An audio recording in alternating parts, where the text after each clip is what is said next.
and less than a month after Harry and Meghan Markle's 6-hour Netflix series. Did you watch it? I didn't. Lobbed.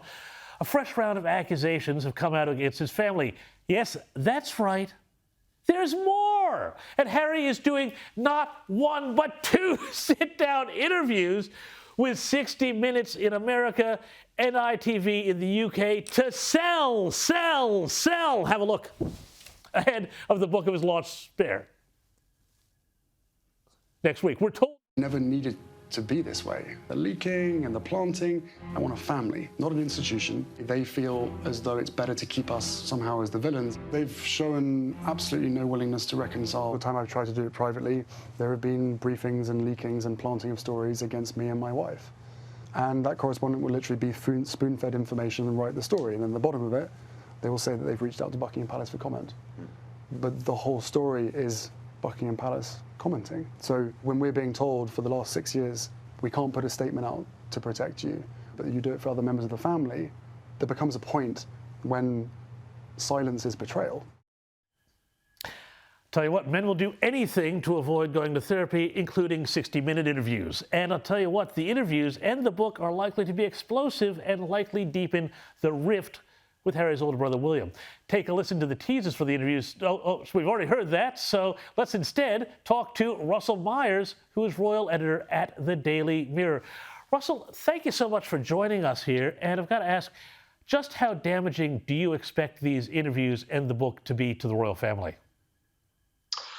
Well, good evening, James. Well, first of all, I love your exuberance because I think a lot of people are feeling like it's Groundhog Day with Harry, sort of bemoaning his previous life with the royal family. But here we are. I mean, just weeks after the Netflix special 6 hours of him and Meghan, giving their version of events, we have another 2 promos just days before this book is coming out, and I definitely do think it will be explosive because people on the inside who know the ghostwriter, J.R. Mowringer, know that it will be very, very searingly honest. I think that there's been certain reports about that Harry may not cross a line with the king, but his brother will come in for a bit of a roasting. I think the relationship between them is certainly at rock bottom.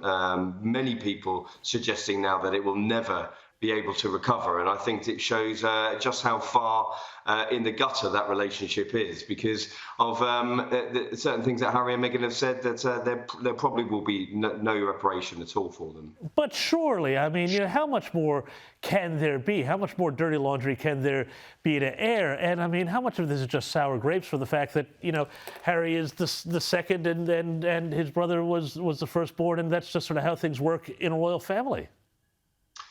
Well, I think that's certainly the feeling. That's certainly the feeling within the Buckingham Palace camp that they're completely weary of Harry and Meghan's gripes, their groans about their life within the royal family. Let's not forget that they have pretty much got what they wanted. They wanted to leave the royal family. They wanted a half in, half out arrangement that they were told that wouldn't and couldn't work. However, they have left. They're living a wonderful life in California. They've earned tens, if not hundreds, of millions of dollars in the corporate world through Netflix and Spotify. And yet here we are once again doing only as though they know how and pretty much slamming the royal family, who they know will not be able to respond publicly. And it's a pretty one-sided affair at the moment. And I mean, how can the royal family respond when so much of the language that they use is this adopted Californian language of sort of therapy culture and things like that, when the royals will always be arguing with that stoic arm tied behind their back? Well, you look at the language used, and I think not just in these small clips that we've seen, but this is what Harry and Meghan have been doing. They've been talking in sound bites. You're talking about them being painted as the villains. I mean, every soap opera does need a sort of a good side and a bad side, and that is exactly the sort of language that Harry is tapping into. Also talking about silence is betrayal. I mean, whether he knows or not, I mean, perhaps I'm giving him too much credit, but he definitely knows that if he keeps on this track, it's going to be picked up filling the front pages themselves, even though he's bemoaning his treatment from the British media and beyond. And it seems as though this is just the tap that Harry and Meghan have, and it's the only reason they have to make an awful lot of money, and they're carrying on, keeping on, as it were. Yeah, I suppose the thing is that just people identify with this because no matter how much money you have or don't have, this is a sort of drama that plays out tragically in so many families all the time. But I want to shift gears a little bit here and ask you, I'm a journalist, I deal with politicians, their offices all the time. You're a journalist, you deal with royals. And I want to ask you, as the royal editor of a British newspaper, what do you say about some of those claims about the palace briefing? Did they ever, I've got to ask you, did they ever brief you against Harry and Meghan? Well, it's very interesting because this is something that Harry has repeated in these promos, and they raised this this notion that the British media were being spoon-fed stories, and as a language that Harry used yesterday.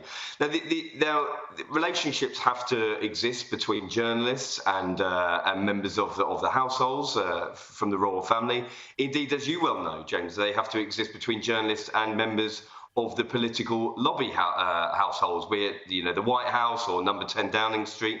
Now, the issue that I have and many of my colleagues have is that nobody was being called up by members of the household press team and spoon-fed stories. Our jobs would be an awful lot easier if that was actually happening. Of course, there were conversations. Of course, there were briefings about stories that our sources would give us, and we had to go to Buckingham Palace or Kensington Palace to check. But I think it's a complete distortion of the truth to suggest that was the only way that stories about them were appearing in the press, because it simply wasn't true.